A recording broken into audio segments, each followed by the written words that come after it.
On today's episode of Gathering the Kings. I think if they listen to that last little 15 seconds on repeat, that could possibly change their life. Are you getting what you want from your business? Did you envision 70-hour work weeks where you can never trust anybody to do the work? You're always the person that has to do it. You haven't built a team around you that can actually take any of the workload off. If you're there and you're dissatisfied with that, right, then we're starting to talk about someone that may be interested in making a change. If you take the information that we're talking about and go, oh, that's so good, and then you end the podcast and then you don't change anything in your business, it did nothing good. It was no good.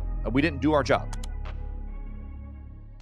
What's up, everybody? I'm Chaz Wolfe, Gathering the Kings podcast, coming back to you here today with another king on the stage, my man, Scott Goodrich. How we doing, Scott? I'm doing great, Chaz, and really my pleasure to be on the show. Thanks for the opportunity. Looking forward to this. Of course. So for the listeners, I know we chatted about this briefly, but for the listeners, you may have heard me over the course of several hundred episodes now talk about Culture Index.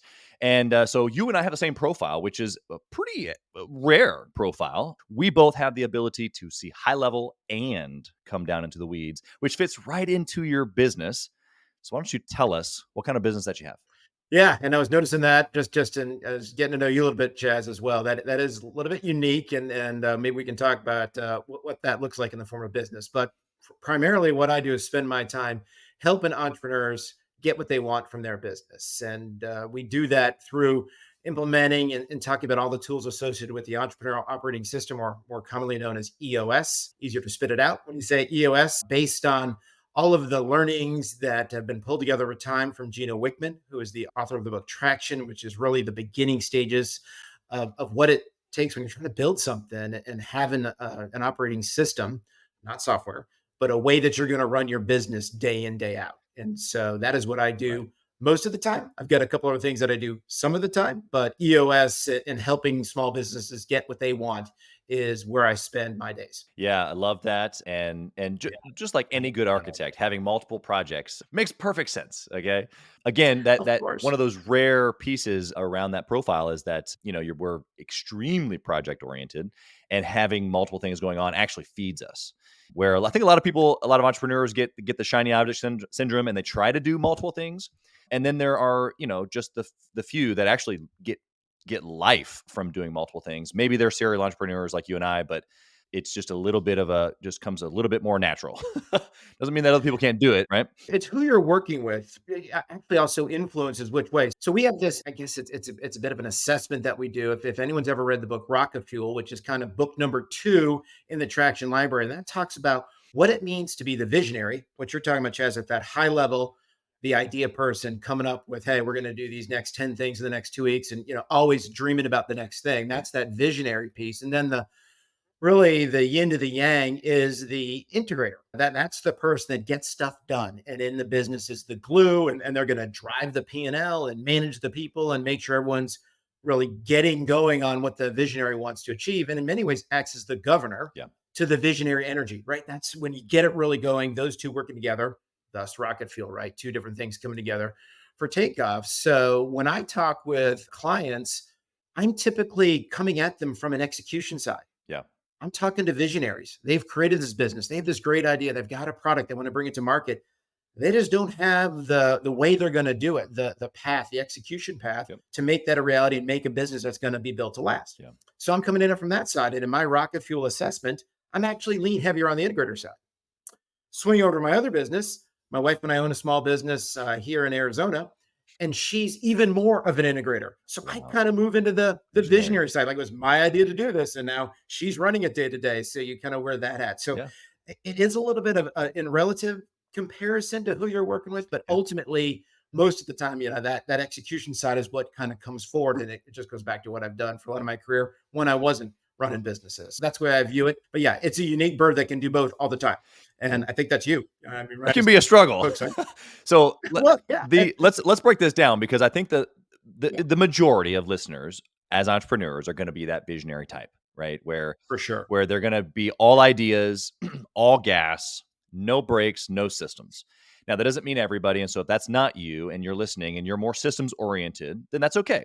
Then you maybe just lean more towards that naturally. But for the majority, entrepreneurs are going to be a little bit, little bit wild, a little bit over here, and that's the Yeah. energy, as you mentioned, to kind of really start the thing from nothing. That's the gumption, or really just the risk, or like, like almost naivety. Like, I didn't assess anything, so therefore I started this thing, and the guy that assesses everything came later, thank goodness, because otherwise we would have never gotten started. Yeah. For the, It's all those quick start folks, right, right? Got an idea. Let's just go, go, go. Oh, let's go over there. Let's get after exactly, that. Yeah. It's great because the world needs them. exactly. And it's also dangerous, right? Because you got this high risk tolerance, but also risk failure, right? That's I mean, right. that is the pattern that you see there. And just interesting note, and we can the numbers are crazy, but it's somewhere between four times as many as 10 times as many visionaries as there are actually the Right. integrators. Yep. So our visionaries are always searching for that yin to their yang. They're always trying to find that person that's going to really work with them. And it's amazing. And we've always used 4 to 1, but I was talking to someone recently and I'm like, boy, it feels like it's more 8 to 1, 10 to 1. Yeah. It's just so many people with ideas, but then they get into it and like, oh, this is what this takes to actually run a business. And I've got to Right. do this work and I got to bring these people on and, Yeah. manage them and get them right. How, That is when we talk to folks out there, that is typically the area where we have to spend the most time yeah. is trying to find those complementary pieces to their ideas. How does someone maybe like take into the account of, I'm an idea person and I don't do systems very well, versus I'm an idea person and I'm just kind of lazy?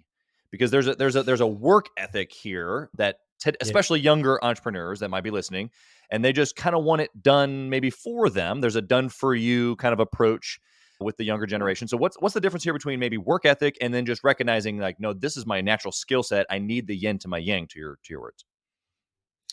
Yeah, there's actually there's a tool that you can use it if you're that type of person. This is once again hard for a visionary to do, but if you're willing to take the time and be introspective, Yeah.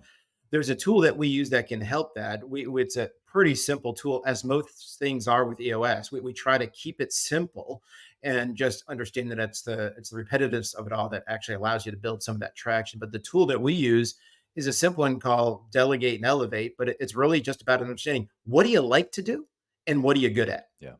And oppose that, what don't you like to do, and realizing you're not very good at that. And it's a 2 by 2, so think 4 boxes. And obviously everyone, whether they're a visionary, integrator, or data analyst, wants to be in the box where they're doing stuff that they really like to do and they're good at. Yeah. And then the company's working well when you get everybody in that sort of that upper left quadrant, when you've got that high want and high skill. Yeah. The danger is when a visionary has to dip down into the I don't like it and I'm not good at it. Right. Because then anyone that works for him or her, or that wants to come on board for him or her, feels like they're getting whipped back and forth as the visionary changes his or her mind from day to day, hour to hour. Yeah. So that tool can be helpful in understanding that. And then the willingness to say, okay, yep, that's it. I've got to find the person that actually really likes to do that. Because the beautiful thing is, you can always find someone that loves to do the stuff you hate. It's an amazing thing. Those folks are out there, and use them, because you hate to do administrative tasks. There's plenty of folks that just love it. They love organizing. They want to spend their whole day doing that. Yeah. Let them. And find those folks and give them that chance. That's going to let you elevate your game. Yeah. Let you focus on the things you're really good at, Yeah. which is coming up with the next idea, building the culture for the organization, managing huge relationships that are out there as you build your business, right? But embrace it and get after it. But don't try to wear another set of clothes and then manage that thing day to day, because you're going to be miserable. And guess what? Anyone else you bring on board is going to be miserable. And then they're going to talk about, boy, I don't like working here. This is not right. I don't like this culture. Well, it's just because you're wearing the wrong set of clothes. Bring someone in that's got that's got that for you. And you're going to be much happier, and you're going to see your business grow that much faster. Yeah. I think that a lot of people recognize that. Well, I guess you maybe have two camps. You have the people that you just addressed over like, I don't know if I have a belief that there's people out there that actually want to do this stuff. So you just addressed that, which I think is fantastic, because there's plenty of people actually. And then over here, the other camp is that I believe that there's people out there, but I'm not, I hold things tight because that's what entrepreneurs do. It's our baby. I have troubles delegating. And so talk to that person for a half second. Maybe they're a visionary also, but they're just doing too much, and they should be giving them away to people that are qualified, that are out there that want to do these things. They know it, but they're just not. I would just ask folks in that situation, and it's okay what your answer is, but if that's you, and I can't let go, are you enjoying what you're doing? Is this whatever it is, what you thought it would be. Yeah. If your answer to that is yes, I love working 80 hours a week, 70 hours a week. I love doing everything. I love being the person. It fulfills me internally. And if that satisfies you and that's who you are, right, there's nothing we're going to do, you and I, Yeah. or any assessment that's going to stop them from doing that. So I say, go forth and prosper. Like Yeah. that's great on there. My guess is that is a very small percentage of that Yeah. audience. More than If they're likely, honest. they're not happy. Right, right. If they're going to really look at themselves, they, wow, I'm really not happy. I really didn't intend to gain flexibility in my life by leaving a W-2 job so that I could work 80 hours to try to figure out how to get this widget to market. Yeah. Right. That's not what my guess is that's not what they intended to do. They may be in it now, but that's not what they intended to do. So if you want to be honest with yourself and look at that and take the moment to, read a book, listen to a podcast, whatever it is, and really understand about yourself that this is not fulfilling me, then let's have a conversation. And that conversation can just be, hey, I'm going to turn you to something that you can read and research and see if this actually, try it on. There's tons of books out Yeah. there. You and I have probably read all of them together, but read that and say, okay, which one speaks to you? Yeah. Right. And figure that out. But I would just say that for anyone in that boat, if you've got to have three things in place, regardless of which side of the coin you fall on. One is, how are you running your business? We call it an operating system. EOS is one. There are others out there. Obviously, I talk about EOS, but there's others that folks will find more to their liking. Great. Have an operating system and run your business that way consistently. Two, have a peer group, some people that you can talk to. Pick one, right? It can be, it can be a group of folks of like-minded. It can be something that's established, but go out there and find that peer group for you that's going to work for you, that's going to speak to you. And lastly, have a coach, have someone that you can lean on. Yeah. But everyone that's in a business that's going to get around, those three things need to be present, because if they're not present, you're going to be missing something. Then you're not being honest with yourself, because those are the types of folks that can give you the feedback to help you see the way. Absolutely. Well, I appreciate the head nod there, because obviously EOS is something that we use. And so I'll give you the head nod back and saying that the listeners are, contemplating, I'm sure that they've heard of EOS, but if they haven't, then they're like, okay, well, we're going to talk about it further, so stay tuned. But if they have heard of EOS and they're like, well, how do I do this? I'm going to get to that here in a couple seconds with some questions I've got for you. But this is something that I use in multiple businesses, and it is powerful. And then in addition to that, the peer group, you know what? There's this thing called Gathering the Kings. It's fantastic. Imagine that. There's a thing. It's out there. It's like we were Check meant it to be out. together. But I appreciate Right. that. Let's Yeah. get to some of the questions about EOS, because I can only imagine someone listening right now going, okay, I've either read Traction or I've heard, it's been recommended on this show at least 100 times. And so Right. break down for me, just for the listener right now who's maybe familiar barely or has never heard of EOS, give us an idea of what the operating system is. And then I got some other questions for you after that. Absolutely. And Chaz, just to let you know, you're not alone. It's about 10 to 1, the number of companies that read the book, have the familiarity with it, have the self-belief, and will take the tools and put them into business themselves, and put them into their practice. So that is what the majority of folks are in that space. We've got a couple 100,000 companies by our estimation that are running on EOS and what we call self-implementing, right? Taking the tools and putting them in there, seeing what works for them. So then there's probably somewhere around 23,000 companies right now that are working with a professional implementer. That's what I do. And having that person come in and guide them on that journey. And so the first thing to take away is EOS is a journey. It is not a symposium. It's not, let me go one day, figure it all out, put it in, and all of a sudden my business runs well. Like that is not what this is. Right. We typically say that it's a 2-year journey of a mindset change in how you run your business. And like anything, the consistency of applying the tools and the disciplines that we introduce is what's going to make the difference. So this is the old, there is no overnight success story, right? The overnight success story that takes 8 years. Well, we say it takes 2 years for you to gain mastery of the tools that we introduce. The tools are simple. They've been around for 100 years. They're going to stay around for 1,000 more, like they have been around. But it's the consistency and the application of them that is so critical. Without going too deep into the weeds, there are 6 components of EOS that we work with companies to get them better at. These are outlined in Traction. If you've read the book, you've heard them. We start with a vision of where you're going and how you're going to get there. Do you have all the right people in place to make that happen? Are you looking at your business through the lens of data and digging into the real numbers as opposed to your gut instinct? Do you identify all the issues and things that you want to fix and need to fix and working on the ones that are the highest priority? How strong are your processes? And do you have them? Not huge binders, but high level, like, are you going to do the same thing every time so you can scale? which is so critical. You don't have to reinvent the wheel. Right. And then lastly, how are you building traction? And we do that through a couple ways, but it's about building weekly meetings in there where you're staying on point, 90-day living where you're looking at what the next 90 days is, what's the most important. So those are the 6 components: vision, people, data, issues, process, and traction. And the whole journey of EOS is just to strengthen those 6 components through a bunch of tools we introduce along the way. Love it. So we'll go deeper on that, but that gives you a highlight of it. And if you read the book and want the movie version, anyone like me or anyone else will walk you through it. That's what we do to make sure that clients fully understand if they're ready for this, because some aren't, Yeah. frankly, and some are ready, right? And we want to assess that as well. The readiness is so critical when we're talking to a potential client. The mindset has to be in place to accept it, right?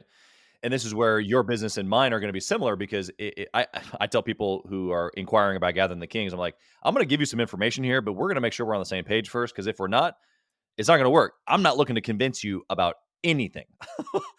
Same thing with EOS. It's like, if we're talking about a 2-year journey of understanding principles and then implementing, I'm not going to convince you today and then again next week and then again, like that's just not going to work, right? Well, it's not going to be fun for anybody. No. EOS is something that you do for your company, Yeah, that's good. not to your That's company. good. So if you're in a position where you're ready to make a change, you are dissatisfied, going to back what we talked about a little bit earlier, which is, are you getting what you want from your business? Did you envision 70-hour work weeks where you can never trust anybody to do the work? You're always the person that has to do it. You haven't built a team around you that can actually take any of the workload off. If you're there and you're dissatisfied with that, right, then we're starting to talk about someone that may be interested in making a change. But you've got to have that mindset that says something's got to give. I've reached a point where something's got to give. If you're not there yet, then I'm not going to convince you of anything. Yeah. Yeah. I'm not going to try, Right. because that you're not going to enjoy it. You're going to feel like, oh, I've hired this guy, Scott. He's doing something to me that I don't like, and to my team. Yeah. Yeah, that's not the right spirit to attack. Yeah, that won't work. Okay, so let's keep on the same lane here of EOS and the value of, but let's talk about the difference between self-implementing, which obviously you said a ton of people do, but then there's also, tens of thousands of people who hire someone like you. So what's the major difference in maybe even why someone listening today who's thought about EOS, why they would hire someone like you as opposed to just doing it themselves? Yeah, I'll use an analogy first, then I'll dig a little deeper, right? So, I know you liked at the gym. I liked at the gym, right? It's all good. I mean, that's part of just staying physically and mentally fit. That's right. If you've got the discipline and you can get up and get to the gym and follow a path, great. You don't need a personal trainer. You don't need to follow along video. You know the drill. You've done it for long enough. You're good to go. Great. Some other folks need the appointment with the personal trainer. They need the class to get to. They need to have a video playing that they can follow along to, right? Yeah. That's where an implementer comes in. We can be that personal trainer for your business and helping to hold you accountable, because maybe that discipline doesn't exist in your organization, to hold yourself and everyone else accountable. Yeah. So that's the analogy. What we will say to clients as we're going through that is really hard to both be in the system, in the business, and realize what's happening to the business or on top of the business. That having that insight into both is a challenge. I'm not saying it's impossible, Yep. but it is a challenge. And it's when folks realize, am I having that discipline? Sure, you have the discipline to work 70 hours a week, but do you have the discipline to hold everybody accountable every day of the week? Do you have the discipline to maintain, these are the most important things for the next 90 days? Do you have the discipline to say, every week we're going to look at the metrics and dive into them? Yeah. Right. And I know it sounds silly, but the discipline to hold a meeting at the same time every week with the same agenda, which is so critical to building traction within your business, like one of the hardest things to get someone to do. Yeah.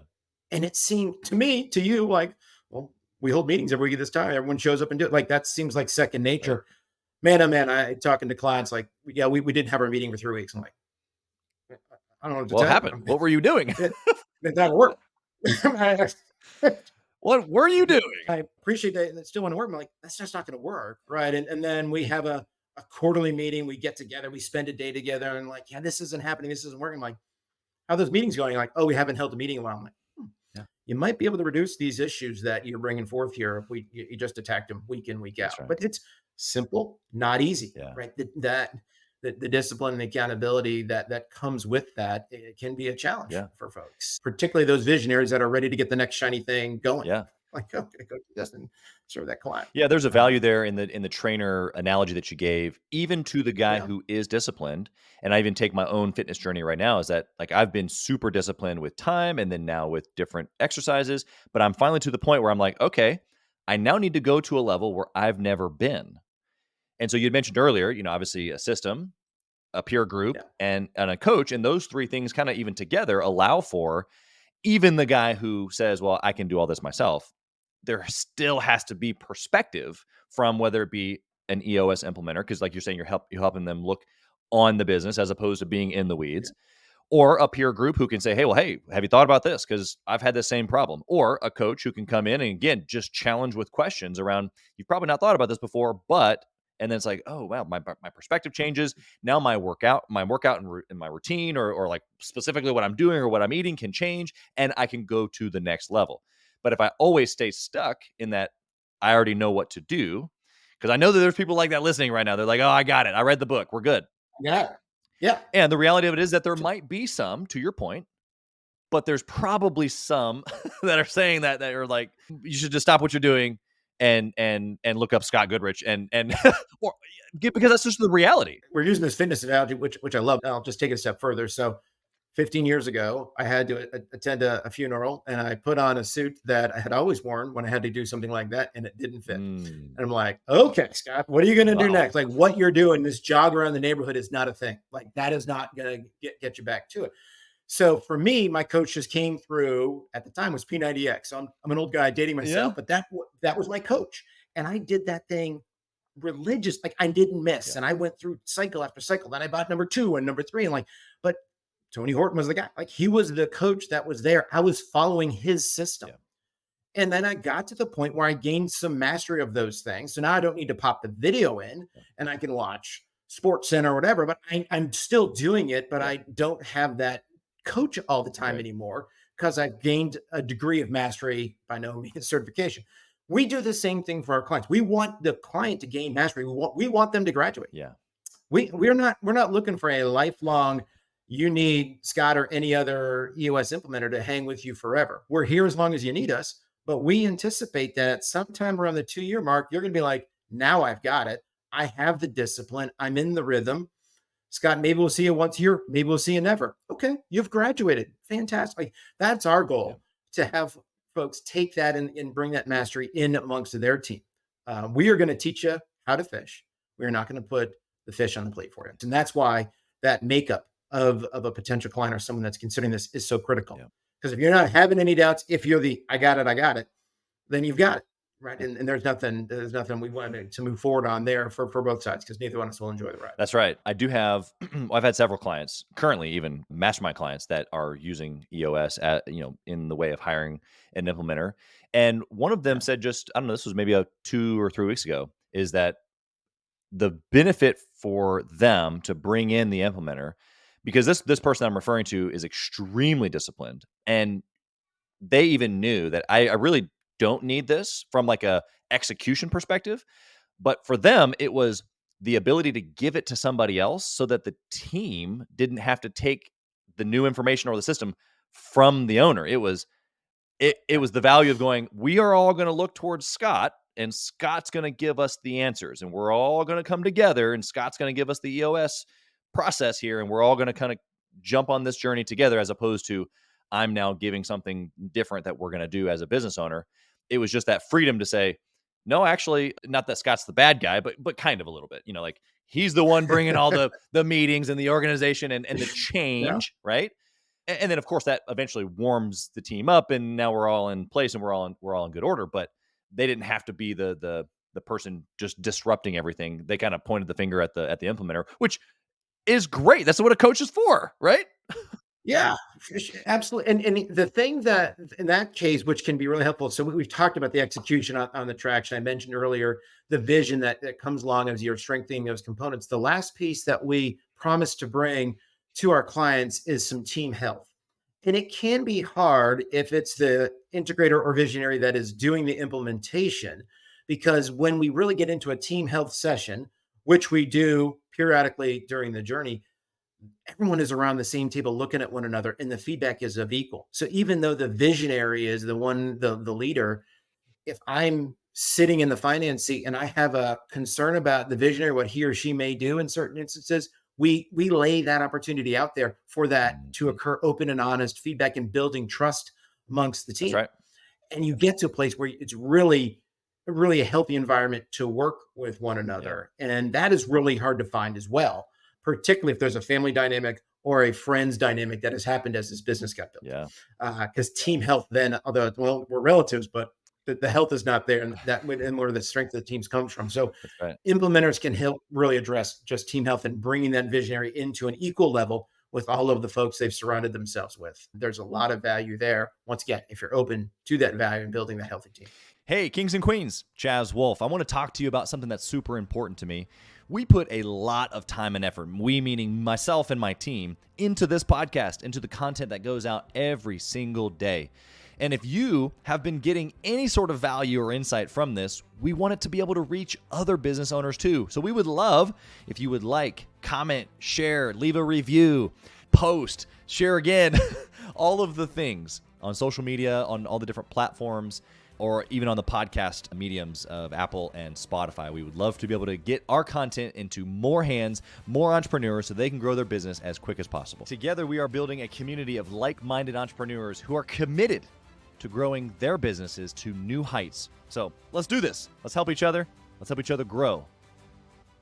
Yeah, I want to ask you a question, and you can use your own experience in business, either this particular business of coaching and or your other business that you have, or reach into all of your clients, because I really want to know just when thinking of, because we talked a lot about systems, and I believe systems Yeah. are a good idea, but what I want to know from your history is what's like a key decision that either you've made or you've seen made kind of over and over and over again that's real practical. You can give it to the listener right now and they can go implement it into their business. So I'm going to grab a tool that I feel is often underlooked and devalued, and it's the simple act of scorecarding. And that scorecard is it's not a look back at what happened, right? That's a monthly business review. Done plenty of those in my life. I'm sure you have as well. It's like, okay, what just happened? All right.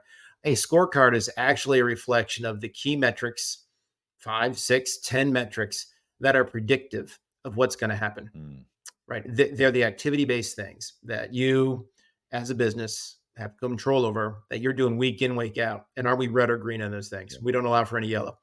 And that scorecarding will bring more discipline and build more traction there, because it actually eliminates the surprises. You don't have to worry about why we're not having any new business, because we actually didn't do any right, outbound work to generate any new right, clients. Right? We were sitting back on our heels and hoping the website did it or whatever they are. Right? But you're actually tracking those metrics at the company level, and if you're big enough at the department level, that are predictors of where you're going. yeah, Taking the intuition out of it, so critical. And I'll flip that idea over to my business that I started with my wife and I. We bought into a franchise, which is to put a counter on it, the franchise as a whole is struggling, but our business is doing quite wow, well. And one of the decisions that we made on the scorecarding side is we pulled a metric out, seat utilization. Right. So the franchise is a haircut and color franchise. So bald guy, haircut yeah, shop, no judgment. I haven't been to a shop in 30 years. I just happen to own that's one. right, Right. but the metric of utilization, seat utilization was so critical, because it caused us to say, well, we're underutilizing. What's the staff? What is it, the hours? What's the length of time we're allocating to each one? How many do we actually need based on client right, flow? That one metric of looking at utilization informs so many other decisions. And it wasn't just gut instinct. Oh, if we stayed open for longer hours, sure, we'll see more people. The actually inverse happened. We shortened our hours, mm, concentrated our clients, and saw more clients. Not gut instinct, because when we opened the shop based on what the franchise says, like longer hours are better, you're sure to see more people. that's right, Well, that's hard on staffing, super yep, inefficient, costly, because they're all W-2 employees. And that concentration of efforts by actually looking at, oh, our seat utilization is in the 30s. Well, that's really bad, right? We actually ran like 90% seat utilization in September. wow, But now this was a journey. This took us years, and we made some really aggressive operational moves in order to make that happen.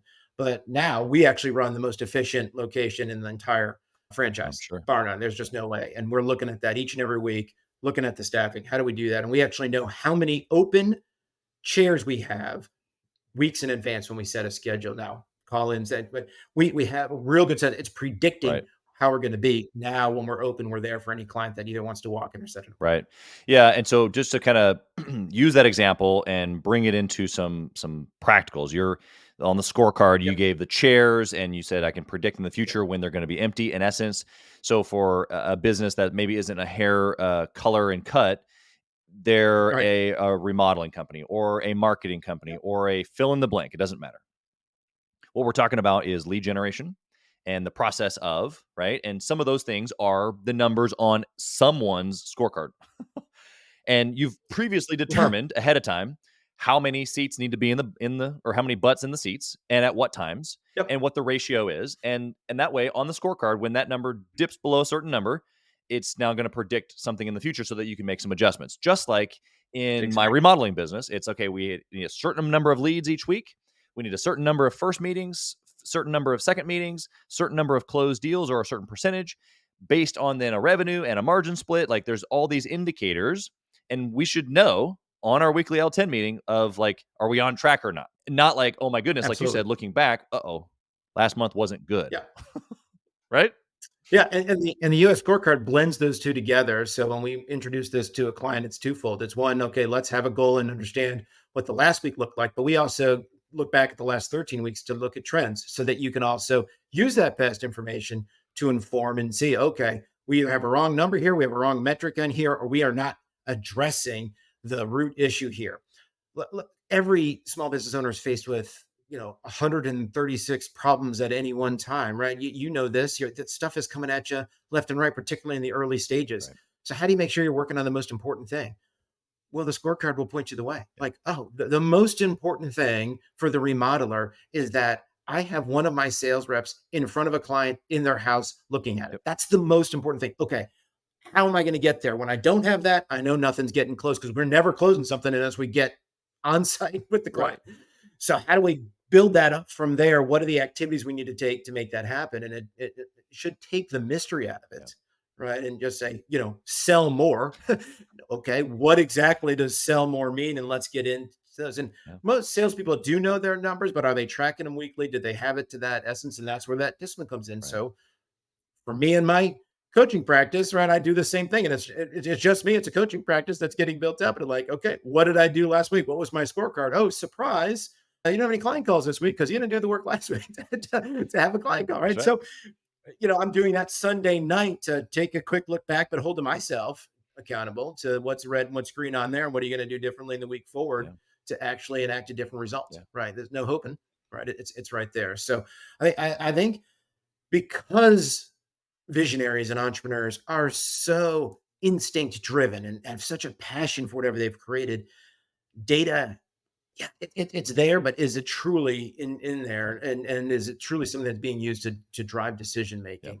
Yeah, that's what I would say is the one thing that has made all the difference in our business. Yeah, and I want to just give another plug here for you because the value here of the implementer or someone like Scott, even with in addition, because there's plenty of implementers, and I've met several of them. Someone even like Yeah, particularly Scott, because the way that he understands data and process himself and has done it in his own businesses is a huge another value because for you might be listening right now going, this sounds like a lot. You got two, yeah, a lot. I know. Why do I want to do all you this, got right? two very fast moving, very fast talking, a lot of detail. We're Yeah, talking about some really, really good stuff here. But the other person on the other end is going, I don't know what to do with this. Right. And so what if you are feeling that, that's probably your indicator just to reach out to Scott. And whether you end up hiring him or not, neither here nor there. But start the conversation would be my encouragement to you because if you take the information that we're talking about and go, oh, that's so good, and then you end the podcast and then you don't change anything in your business, it did nothing good. It was no good. We didn't do our job because our job really today is going, look, these principles, running on a system, being organized, having a scorecard so you can keep metrics. Like, yes, it sounds like a lot, and it is. That's why people like Scott exist. And so just want to encourage you to just take a pause here in the audio here or in even the video and check out Scott right. information below. I want to ask you the opposite end of that question, Scott. I want to ask you the bad Mhm. decision. Again, whether that's yours, even in your own franchise or something that you've seen a client do, just you're just, don't do this. What can you share with the Yep. listeners? This is an easy one, and I'd love to have gone back in time and did it. When we decided that we were going to pursue opening a franchise and really scratching that entrepreneurial itch that had existed, at least in me, back in my teenage years, that I kind of stopped scratching for a while and then went back to own my own thing, right? Yeah. And we can talk more about that mindset. But when I decided to do that, I was told, promised, marketed to, whatever. I took it at face value that this was a semi absentee to absentee opportunity. Here, just let us take your money and this will turn into magic. Yeah. And not that simple, of course, but the point being, well, I was not into hair, right? And I looked at a bunch of different investment Yeah. opportunities and selected, a internet proof opportunity that thought had long lasting value, not pandemic proof, internet proof, but right, different story. But that was okay. I'm going to keep working while this thing just spins up cash on the side. I mean, there could be nothing further from the truth. Yeah. And if I could just go back and you know hit that guy upside the head back when he made that decision in 2016 and realize, no, if you're going to go in, you need to go in. Yeah. You can't dabble. And that was on me. And I had this ego and pride of ownership as the space got built out and we opened the doors and we did. Man, oh man, we went from there to the struggle bus to holy cow, do we have to close the doors in this place? Right. Like, all because we were trying to. My wife the same. She was working hard at her job. I'm working at my job, and then this thing is like on the weekends and in the evenings we're checking out. Like, Yeah. that is just no way to make a go of it. And then so if I could go back in time, that's what I would unwind and undo. And it's one of those deals, Chaz. Like, if I only knew then what I know now, right? Would love that. But that's how you learn. I mean, that's a story I can then carry with others, right? You'll learn from that and then can carry that forward. Yeah. And for me, that is, that's also powerful in and of itself. Yeah, I mean the power of focus or the ability to go all in. I mean, you've referenced several principles here of whether it be commitment or obsession, double-mindedness. It's just really tough to be in two places at once. Yep. And the problem is that, like you said, it's just early on. There's just a lot to do in the business, and so there's people listening right now who are, let maybe say, younger, tenured in their business. First couple of 2, 3, 4, 5 years, and it gets to 3 or 4 or 5, maybe $600,000, $700,000, and then they're like, what's next? Let me open up another business or something, right? That maybe they had a job, back and forth. And I think that for the majority of folks, it's exactly what you just said, which is just like it literally actually keeps them from doing either well at all. There comes a point. So let's talk about, at some point, maybe that business, because now you've started another business. So what was the Yep. difference between the Scott back then that was like, you should have just gone all in and focused on the one? Now you have Yeah. two. What's the difference? Couple things there. The learning, right, and applying it to the second time, right? So you gain that incremental degree of Right. wisdom from what went wrong the first time, and by no means have all the answers the next time, Sure. right? So I'm not by any means there because it is a journey, and I'm just adding to the wisdom, but you're never reaching That's right. the end game. So you bring that in, and you've had a couple there, and you're like, okay, this went wrong first time. I'm not going to do that. Oh, now I'm going to make a new set of mistakes, That's right. right? So that's part of it. So for me, that's first and foremost that I take in there. The second one that is a little bit different is this work that I'm doing today is just a natural coming together of the things that I've done all along. Yeah, it's good. Right. So I'm combining my background as a coach, no matter the job I've ever had, coaching, mentoring, leading others, like so critical. Coached basketball for a while. Like, coaching is just who I am. That translates directly over into helping Yeah. clients. I have a story around what worked and, more importantly, what didn't work from owning a business and having and bringing that in there. Like, that was such a part of my journey there, and having that come in. And then I have this whole execution side, which is what I spent my career at as a W-2 employee, helping companies execute their Yeah. plans. Right? I was an operations guy. Yeah. So coach, execution, and this entrepreneurial failure and recovery come together. And that's what I try to bring forward to anyone that I talk to about what it might look like if we were to work together. And one of the things that we do in order to make that is when we talk to a client, we're giving them a chance to match make, if you will, to make sure that they want to work with someone with that journey. Because other implementers, they have a much different journey. Yep. Fantastic. Right. That's great. Well, everyone's got their own journey and their own story. You've got your own. So we just try to bring that forward in there and try to find a right match for anyone that we're working with. But going back to your original question, that's the difference in this garden. And I'm still making mistakes. Oh yeah. My goodness, I'm making mistakes day in, day out. And even, just, pivoted 2 times this year, but okay, why you spend your time on this? Spend more time on this, right? Yeah, that's ever But at ever least I've going. got some tools now that I'm able to assess and pivot a little bit faster than what I was doing 6, 7 years ago, trying to figure that thing out in a space that was really foreign to me. Yeah, I agree. I think that underneath those things that you're, trying to stay away from in the second business, obviously speaks to that you have a business already that's, humming. And it doesn't mean that you've Yeah. left it and that you're, it's mailbox money at this point because you're obviously clearly still running it and your wife's involved. But the reality is that I'd like to flip that around. yeah, Clearly, my wife is running it and I'm involved. She gets all of the credit on that. So love it. should this ever reach the ears of her or somebody else, like, yeah, Wait a she's second. there. Yeah, Right. No, she's look, you gotta give her the credit. I'd just describe what she has done and what she's jumped in as the integrator, yeah, as the person that's in there good. in really driving this thing has been nothing short of remarkable. And it is really testament to her and all that she's done. I bring some of this other stuff to it, but let's just face it, when we're talking about it, it's Yeah, 98, 99% her, and I'm on here coming in and out of yeah. there, but the journey is ours together. Yeah, which I appreciate you clarifying that because it actually makes the point, which is that you now, because whether it's her or an integrator or the system or the business, like it's working, it's in place. There's a process. She's clearly capable and like doing it. Like you said, it's not even just like you gave her Yep. permission. She's been doing it. Which now, as a visionary, it's like, okay, now I have capacity maybe to do the next shiny thing, possibly. And so Yep. I think Yep. I think that obviously you guys are making a Well great team in said. that. And I think that's exactly right. Yeah, yeah, Good. yeah. And well said. That's where we first started this was where I can kind of flex that visionary side a little bit and have that. And we run that business on EOS. So I am actually in this case self-implementing because I'm Right. facilitating us through that journey and that doing it. So we can apply those in there. And then she's, the one that's then taking them forward and executing on it. And Right. so we bring that to that business. And that's what I'm saying, opening our eyes up around what are those things that are really where we had the Yeah. gaps, where are the areas of Yeah. weakness that we could address. Good.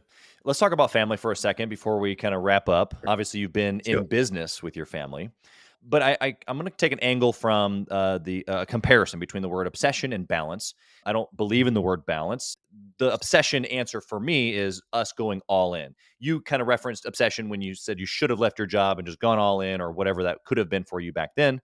Yeah. It's the same spirit of like, okay, we know as entrepreneurs to go all in on our business. That makes perfect sense. This is what we do naturally. Like we're all in 70, 80 hours, 100 hours, we're whatever it takes. But then oftentimes what we do is that we don't know how to obsess at the same time with our wife and marriage or with our children or with the other health. You mentioned, P90X, which Yeah. I was a fan of as well. It's like, how do we do all those other things with the same Yep. intensity, with the same obsession and not worry about this? Like, oh, I got to balance everything. How do you do it? It's a great question. You like to think you're doing it well. And, I think I'm a little older than you. And looking back, my kids are adults. And there are occasional times when I look back that, that I said, was I there as much as I could have Right. been for them? And we actually talk about that every now and then, like, did you get everything you needed? And was that, and there, when you're in the middle of it, it's like, well, let me provide. So let me go after this and chase this. And here's a promotion and here's a business and, whatever your journey looks That's like. right.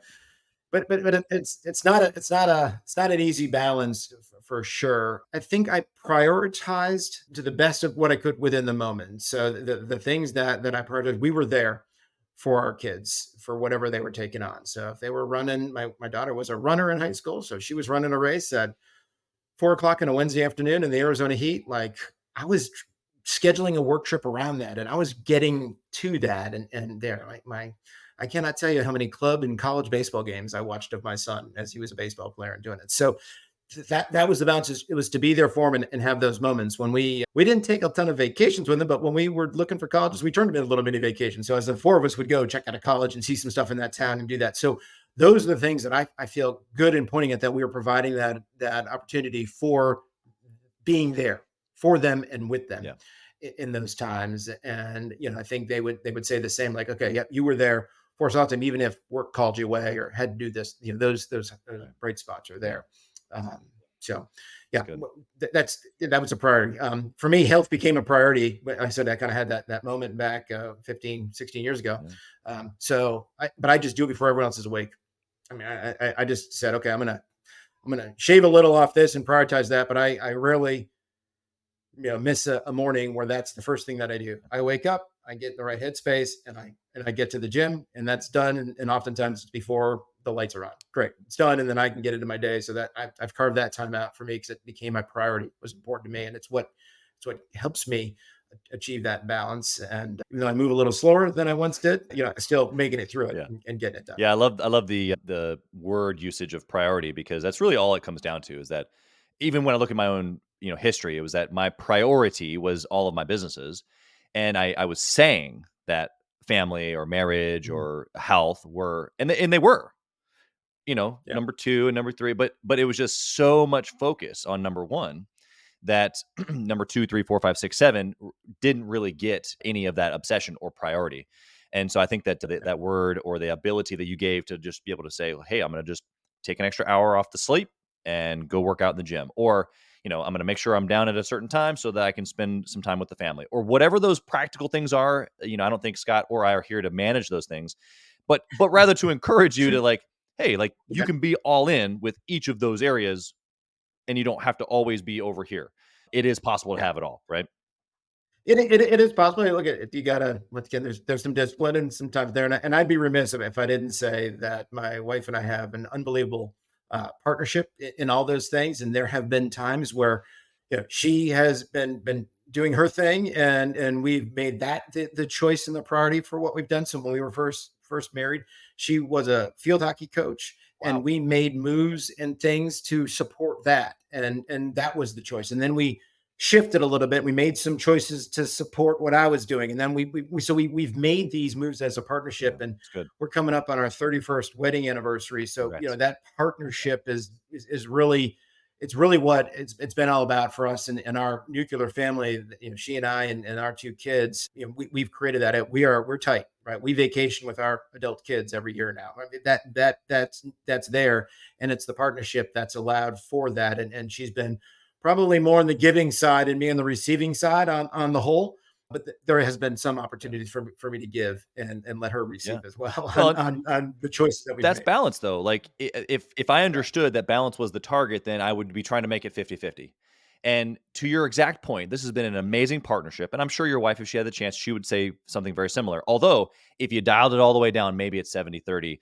I gave she, whatever. Like that's right. not how marriage works. That's not how business works. Like you can't do that. It has to Yeah, be what is best for us at the current moment. And that works for every area. So I just really appreciate that perspective, especially since your wife's also in business. And I think it's just another yeah. exaggerated level because it's not just like there's no business and then you're all in. It's like no, you kind of are all in together, but yet separate in two different ways, which just makes it Yeah, more extreme. it makes it dream. It certainly comes with its share of challenges. Not all rosy over here, right? There's Right, been plenty of times like I'm going back in the shop on Saturday. Like, what are you doing here? And right. what are we giving up in that choice? And that's there's no doubt some tension that's the result of that. But Yeah, I think the partnership has always been the thing that's been strong enough to even to sort of fight off those challenges that have come along the way. yeah, it's good. And that my appreciation for her is more than I could do on a podcast or anything else. What she's been able to do for that business, but also just for our lives Yeah. together. So that's without talking about her, you and I are not having this conversation. Let's just put it that way. Yeah, well, I think that that's mutual, really, amongst any man who's willing to just be vulnerable for a half second. It's like, yeah, there's a better half. Maybe you get to see me here on the podcast, you get to see my name on all the businesses, but I just am a firm believer. This is why we spend a lot of time talking about not only just relationships, but specifically the marriage relationship, even inside of Gathering the Kings, because for me, Yeah. and I think for any entrepreneur listening, it is a large portion of why you are successful. And so that's a whole nother podcast on itself. Maybe one I'll be starting soon with my wife. You just never know. Ta, Yeah, ta, ta. yeah, awesome. Yeah, and I think so spot on. And just to take one last step at Yeah. that, one of the things that we do see that comes from running your business on EOS or any consistent operating system. Look, I'm not. They're there. Is what it can do for the owner who has been consumed and absorbed and not been able to balance anything with the family. Right. what we can give that owner back, That's right. either spouse, what they see. And you listen to these stories about folks that before I knew this, I never saw my kids' That's right. games. Now I can because I trust the people that are doing this work for me. It's not all about me all the That's time. right. Yeah, we don't go in there with that promise, but boy, it is an outcome often Yeah. where that balance of life, as you referred to, comes back around because there is this now structure and ability to let others move the business forward without the omnipresence of the visionary, of the owner, of the founder. Yeah, it's good. Super good. One last question here for you, Scott. I want you to reach back into Yep. time and I want you to find the younger Scott in your mind. I want you to reach down and tap on his shoulder, whisper in his ear. What do you tell him? The chase is real for a person that is either making their way through a corporate ladder or the building a business and the next business. The chase is real, and it's okay to acknowledge that being driven and being an achiever and all that. There's nothing wrong with that, Yeah. but understanding that when it causes the stress and causes other things around you to be at risk, or even internally, you have that self doubt or whatever the things that creep in there, acknowledge it, understand it, and be able to redirect that a little bit so that it's a more positive thing and you appreciate the ride. Even if I look back at all the things that I got a chance to participate, you're always like, okay, was there something else there? Was there something there? Because was I present or was I thinking about the next thing? Hmm. Right. And staying in that moment. So I guess it'd just be, hey, kid, as you go through life, just appreciate the moments that are in. There's some good stuff and appreciate those as they're happening. And don't be worried about what's happening tomorrow. Today's pretty good. Yeah, that's good. I think if they listen to that last little 15 seconds on repeat, that could possibly change their life. So appreciate that. Scott, how can the listener, number one, if they are interested in what EOS is or what it can do or how they can even hire you, how can they find you? Or two, they're just an entrepreneur. They want to get to know you a little bit, connect with you, network. How can they find you that way? So you want to find me and just connect, love to connect on LinkedIn. I'm there, Scott Goodrich / or I think hyphen EOS, but Scott Goodrich EOS. You'll find me. I'm in Arizona, but I'm pretty active there on LinkedIn. Great place to connect. Anyone that's interested, hasn't read Traction yet and would like to, I got a free copy for you. All you got to do is find me. My email will be in the show notes, but it's scott.goodrich@eosworldwide.com. Yeah, and you just email me. I will shoot you out a copy of the book Traction. If you own a business, you got to read it. You can take what you want from it, but you've got to read it. And that's the start of any journey, is getting there. And it may speak to you, it may not. And then if it speaks to you, okay, we can talk a little further about what it looks like for me to at least share with you some of the more details of what EOS can bring to the organization. But let's get your free copy of that book. That'll help you get started. Love it. Love it. Scott, you've been incredible. You have a great journey. Of course, a wonderful wife helping you along the way. Are you helping each other?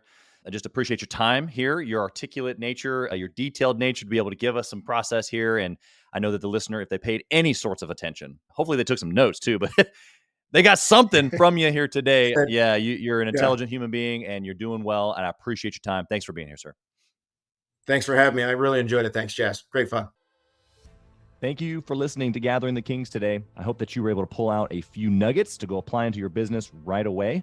More importantly, though, I hope that you're realizing that it takes more to be successful than just being by yourself, doing it all on your own, carrying the weight all by yourself.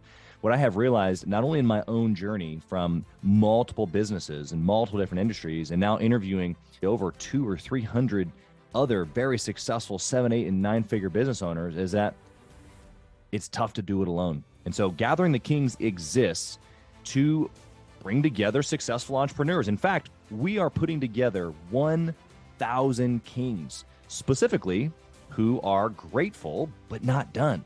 We're intentionally assembling kings who fight tooth and nail for their business, family, and communities. And here's what we believe, that in the pursuit of excellence in those areas, that it ignites within us the responsibility to govern power and forge a lasting legacy. So if that relates and resonates with you, and you know that you need people around you, sharp, qualified, other very successful business owners, I want you to go to gatheringthekings.com. I want you to take a look at what we're doing and see if it makes sense for you to be part of our pursuit to 1,000 kings.